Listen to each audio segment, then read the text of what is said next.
Are you a victim of psychic attack? Are you having trouble manifesting your goals? Are you physically and emotionally depleted? Do you suddenly look less attractive than you used to? Are you unable to bounce back from a failed relationship or a disappointment? Have you lost faith in yourself? Your talents? Are you unable to let go of a person or situation? If out of the blue and without cause, you feel anxious, depressed, angry, or otherwise out of sorts, you may be under psychic attack. If you begin making mistakes or having situations and relationships in your life go wrong without reason, you may be under, and there are actions you can take right now to reclaim your life. In my circles there is a lot of talk about without much information about what it is. To understand psychic attack, it is important to be aware of the way that people communicate non-locally or at a distance. Most people have experienced knowing that a loved one far away needed them without being informed in a traditional way, or calling a loved one at the exact same moment that that person called you. That is an instance of non-local communication. The person attacking you may not even be conscious that they are doing so. Because of the nature of telepathy, mind-to-mind communication, someone who is consistently directing his or her negative emotion at you is unconsciously attacking you. Your mind cannot differentiate between the feelings you are being sent and your healthy feelings about yourself and the world. Additionally, living with someone who is in the grip of toxic emotion can transmit that emotion to you. We are sponges, especially with those with whom we have or have had a close emotional bond. Over 50 years of research on parapsychology by major universities such as Duke and Stanford, as well as government research in areas such as remote viewing, has shown that non-locality is a fact of life, not just for human beings, but even for the smallest organisms.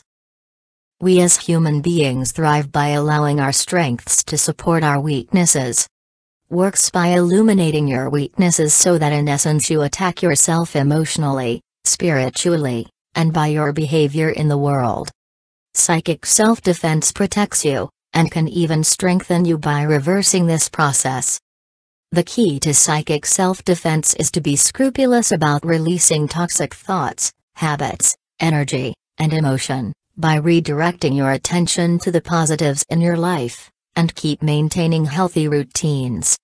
Works by getting into the cracks in your life, sense of self, and routine.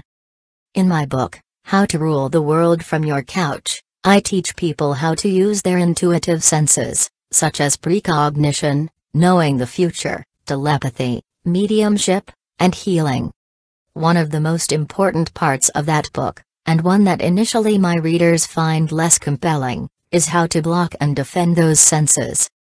This is the core of psychic self-defense and the key to using all of your energy productively in your own life.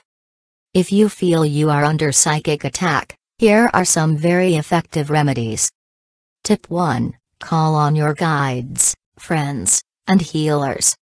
There is power in numbers. Ask them to include you daily in their prayers, meditations, and healings.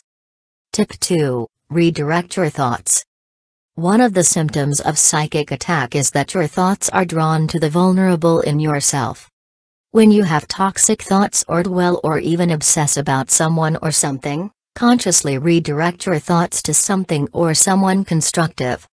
At first, you may need to do this hundreds of times a day. Make a list of positive goals in your life and choose from this list whenever you have a painful or self-loathing thought. Tip 3. Sea salt bath and candles. Take a sea salt bath with 4 white candles, representing your stability, while imagining light and grace filling your body and life with every breath you take. Tip 4. Focus on what is right in your life.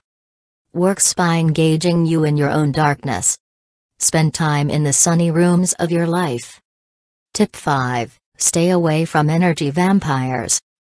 When you are vulnerable, stay away from situations and people who have an undermining effect on your life and self-worth. Often, unfortunately, we are related to these people. Limit the time you spend in contact with anyone who is not 100% on your team. Tip 6. Avoid rumination and projection. Be mindful and in the moment. Your power is not in the past or in the future, it is in the moment. Tip 7. Create holy water. Studies of water, by Dr. Masaru Emoto and others, have shown that if you hold water while experiencing a positive feeling, that water is transformed in a way that creates health blessings. Before you eat or drink, send healing images and loving energy to whatever goes into you. It is your own magic potion. You can ask others to bless your food and drink for you. This is the hidden power of saying grace over food. I always have a case of water that I ask people to bless and I share with neighbors to drink, put on injuries, dying plants, and so on. Tip 8. Create sacred spaces. Smudge your bed and put some talisman, crystals, or other symbols of protection around you. Create an altar. Make sure that your living environment is as clean, blessed, and sacred as you can make it. Allow your home to be your temple. Tip 9. Maintain healthy habits and routines. Works by challenging your balance. Use discipline to maintain good food, sleep, exercise, and interpersonal habits and healthy self-talk. Tip 10. Do not retaliate. When someone attacks, they are leaving their own life exposed. Energy is limitless, but attention is not. If you are using your attention to harm or manipulate someone, that is attention that is directed away from building the successful, healthy life you deserve. During times of psychic attack, it is important to do all of the earth reality things, such as seeing your doctor if you are feeling physically ill, or a therapist if you feel you can't cope. If your malaise lifts and your life feels on track when using the above suggestions, you are probably a victim of psychic attack. You may want to have one ritual you do every day to clear your energy, such as meditation, blessing your food and drink, or taking a salt bath just to keep intruders away. Laura.